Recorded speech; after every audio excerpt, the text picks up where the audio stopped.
Hi, I just came from my quick workout and thought I'd drop some thoughts on remaining motivated as we proceed to move into our highest vision. And I know one of the things that's been the most challenging for me personally has been doubt. Uh, Inner doubt, as well as doubt showing up through other people and through experiences. And the good thing about it is that I didn't have actually as much of it when I was younger. It was because I realized and I had learned that I was doing things that in which I already felt a fair amount of confidence. Or when you're a kid, you're learning and it's okay to make mistakes. But then what happened was like into my adulthood, and as I got into starting my own, as I started my own business, as I started taking more risks, I began to learn that failure is a good thing, and that doubt is means that you're on the edge of something new. And I so there was this piece that it was like, if it's showing up and is showing up so strongly, like it's like you can't get rid of it, you can't bypass it, you can't deny it, then it's a signal that you're actually much closer to your highest vision than you realize. That means you're moving in that direction. And it's giving you some clues that there could be something you need to do. Maybe there is a skill you need to learn. Um, for example, public speaking, that's pretty common. A lot of people find it one of the scariest things to do. So if they were to learn that because they needed it, then guess what? They get over it and they move through their doubt. But there's other parts of doubt which are just, being reflected upon you from other people around you. Like, are you sure you want to do that? Sometimes, so it can come in really subtly. It's not always like dramatic, where it's almost like just planting these seeds of doubt. Like, I don't know, other people can do it, but what makes you think you can? Or, you don't have that level of experience. You don't have that level of uh, ability, or that's not who you are. Like I've actually had literally people have literally had people say to me, that's not who you are.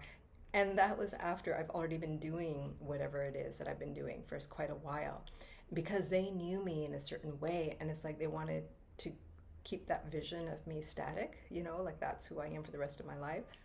Well, anybody who's evolving, anyone who's going towards their higher vision knows that we are always changing. And the question is, who are we changing into? What are we changing into?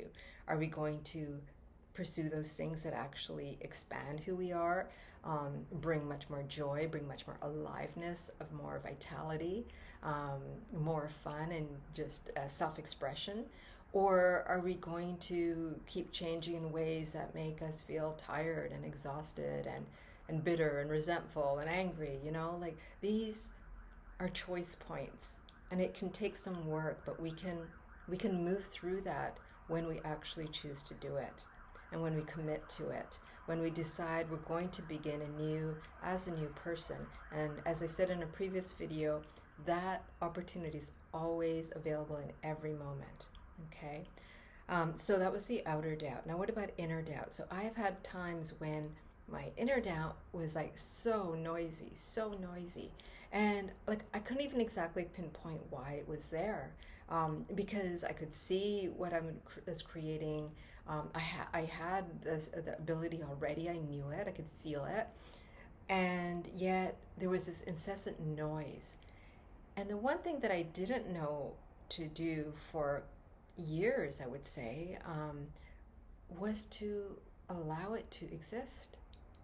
Like instead of trying to fight it and resist it and push it away or deny it or override it through confidence, I learned like it's okay to actually just like let go and relax in the moment and just like let yourself be in it for a while without engaging in it, without trying to, without feeding its thoughts, and just kind of observe it like it's a sensation or energy in your body.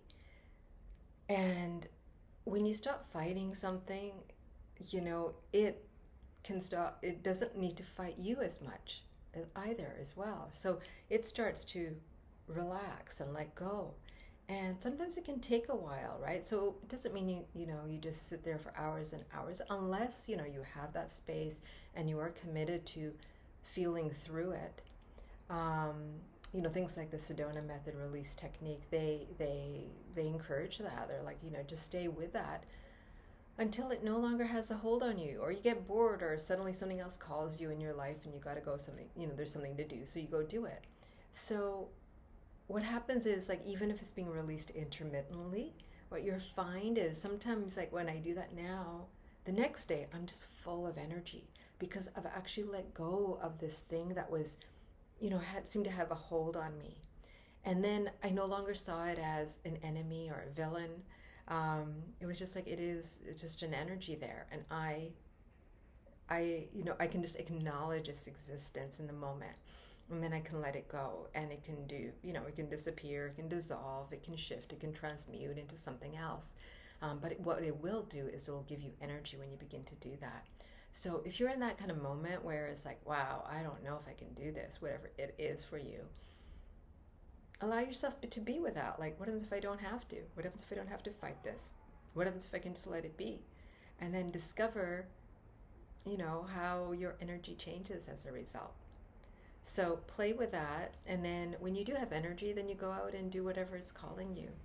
So have a great day, and remember, you don't have to fight everything that is challenging. Sometimes we can just let it be and just look at it and go, okay, that's fine, and then watch it dissolve on its own.